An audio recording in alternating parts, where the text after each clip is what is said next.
Good morning. This is Teresa Dotson, registered dietitian, coming to you on Go Red Friday and the Friday before Super Bowl weekend.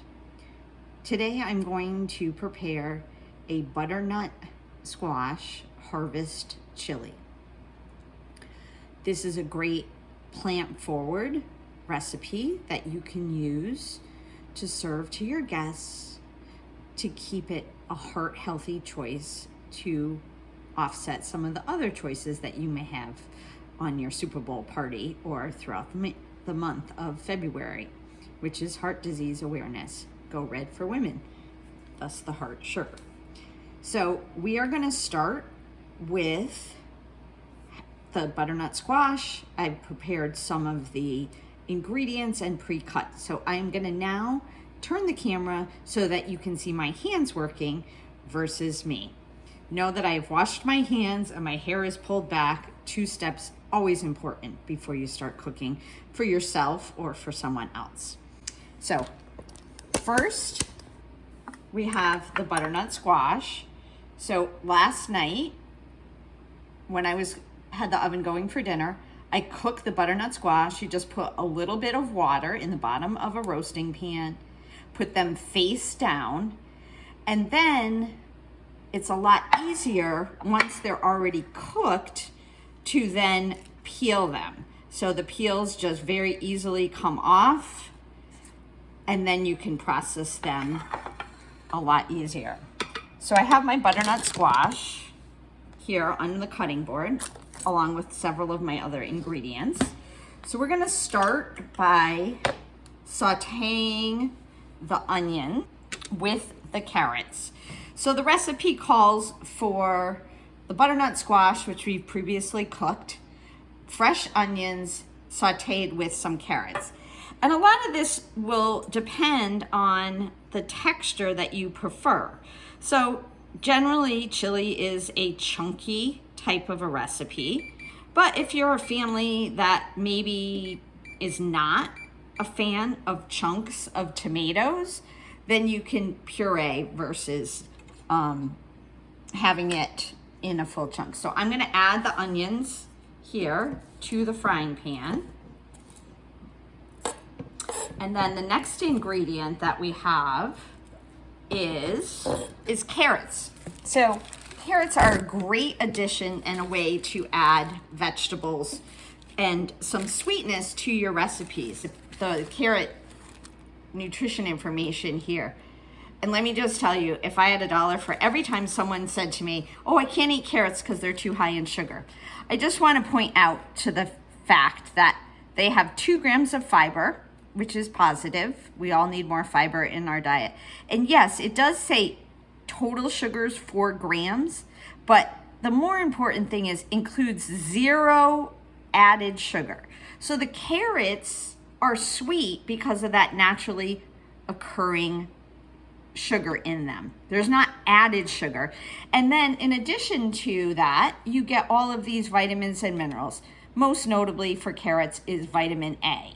So any of your dark orange vegetables, and today we're using both the butternut squash and the carrots to add some vitamin A to our recipe. So the onions are going to start to saute in the pan. And then the recipe calls for shredded carrots. So I shredded the carrots here in my food processor, but if you don't have a food processor at home, so I shredded the carrots here. And again, it's a consistency thing. If you don't have a shredder, you can certainly cut your carrots into chunks, like I have here on the cutting board, with your knife, just like when you're cutting the onions on the cutting board, cut them up. Or another time saver is, a lot of times we hear about canned food being negative reviews on it, but sometimes this could be a cost saver, especially as we are all trying to cut down our food budget. So this is a can of diced carrots. So the only thing you have to be careful of with canned products is that they do have added salt or sodium. But if you simply drain it and rinse the carrots, you remove all of that sodium. Sodium is just part of the processing to make it canned. So if you're not wanting to shred your carrots or buy fresh carrots, this can be a cost-saving way to add those carrots to your chili. They're already diced and they're already prepped for you. So I am going to use the carrots that I diced here and add them to the onions on the stovetop.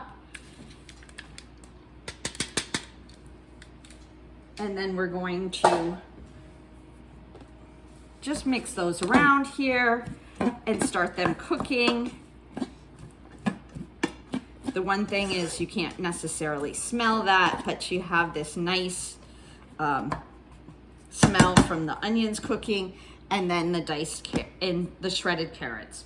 So those are the first two ingredients. And then to that, we are going to add the rest of the vegetables in the recipe.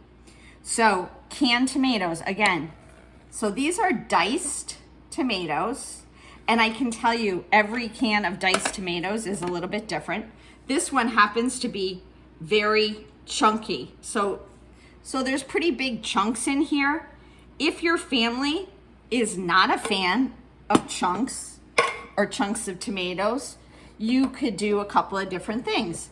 You can use a tomato puree product where it's smooth, no chunks at all. Or you can take your immersion blender here. Again, I have all this fancy equipment, but you may not. If you take your immersion blender and just put it into the diced tomatoes, that will puree the diced tomatoes. So if you open the can and you say, oh, these chunks are a lot bigger than I wanted them to be, that's a good way to decrease the chunks of that.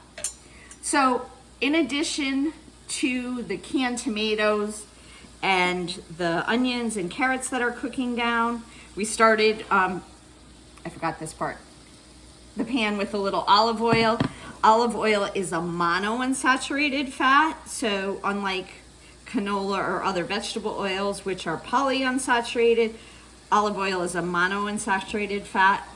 But calorie for calorie, a tablespoon of fat is a tablespoon of fat. So that's the story on olive oil. So it's starting to sizzle here in the pan. I'm just going to give it a quick little stir so that the onions, and I think when you're making chili, and you'll see in many of my other videos, I'm a fan of happy onions. So cooking the onions just really brings out that sweetness in them, and that together with adding the carrots. So a couple of other tips that you can do. For example, with the tomatoes, and here in Connecticut, you know, our growing season is very short, so a lot of times in the winter I will use canned tomatoes. So I like this Rotel because this is, again, the diced tomatoes, but it also has some green chili peppers in there. So if you're not a fan of chopping up those peppers and making yourself cry, this is a good way to get in those peppers. I'm just gonna drain off some of the liquid in here, and you can see that the peppers are, and I like this one because it happens to say diced and they're fire roasted, so they give you that little bit of smokiness to your chili flavor. So we're gonna continue to cook this down, and I'm cooking down the onions and the carrots here. And then to that, we are gonna add, again, the tomatoes, the diced tomatoes, add those in there. Stir those up once your onions are cooked down. And next is tomato paste. So tomato paste is a nice way to really add a concentrated amount of tomato flavor. So if you have canned sauce or tomatoes, a lot of times with garden tomatoes, they have a lot of water with them. The tomato paste is concentrated, so it adds that extra bit of concentrated tomato flavor. I happen to like to buy in the tube, so that, as opposed to the can, so that you can then just squeeze out a little bit of it that you're gonna use, put the top back on and put it in your refrigerator. The recipe only calls for 2 tablespoons of tomato sauce. So if you use a can, then you're opening up that can and then you think, oh, what am I gonna do with the rest of the can, right? So the squeezed tomato paste is one of my favorite shortcuts and way to reduce waste in the kitchen, which is always important. Next comes to the chili. This is a vegan, meaning no animal products in it. So for protein, we are going to add beans. Beans are very culturally important. So I have a variety of beans. I have small red beans. I have kidney beans, which are traditionally what you would see in a chili. I have some pink beans. I have white navy beans, and I have black beans. So really, at this point, choosing whatever bean is your preference is what you can include in your chili. Since it is February, go red, and decreasing heart disease in women, I'm going to use the pink beans because I think that that's a great thing to add. And, you know, we hear about pink ribbons and everything in support of breast cancer. So, but you can use whatever bean that you would like in your recipe.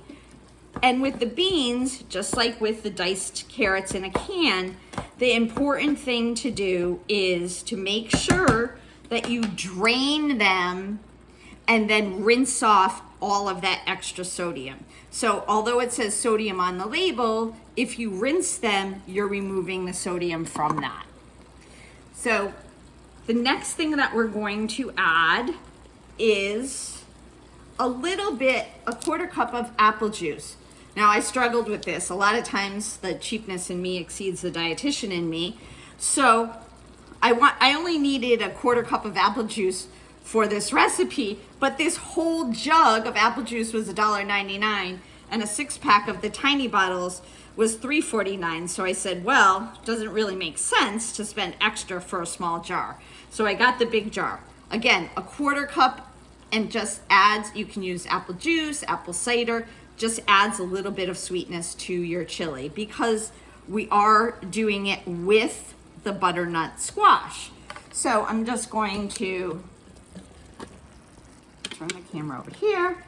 And the butternut squash, I'm going to cube it, but you can do it whatever texture that you would like.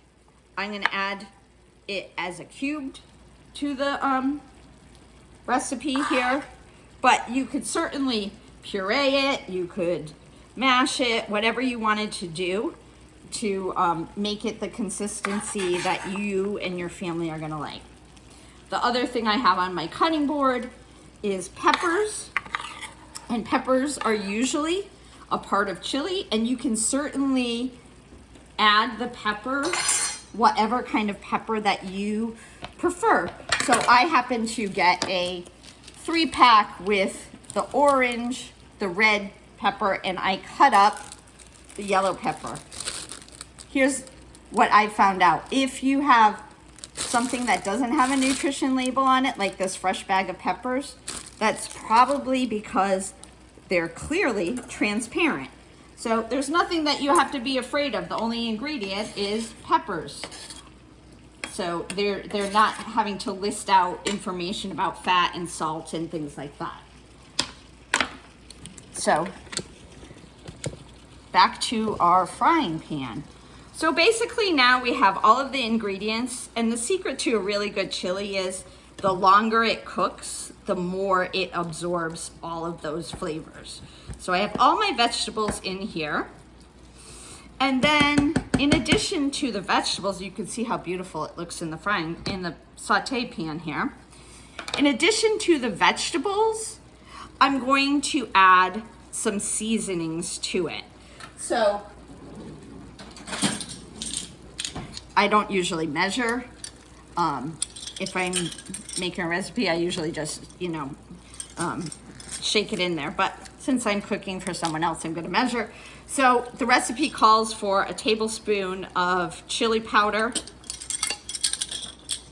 Just the nice thing about the chili powder is no added salt. So a lot of times when you look at the spice blends, this is one that I have that's for fajitas, but it's low FODMAP, so no onion and garlic. But the first ingredient is salt. So I recommend using just the straight up spices. Some of the other spices, I have a roasted garlic, which if you don't take the time to roast your own garlic, it gives you that flavor of roasting the garlic.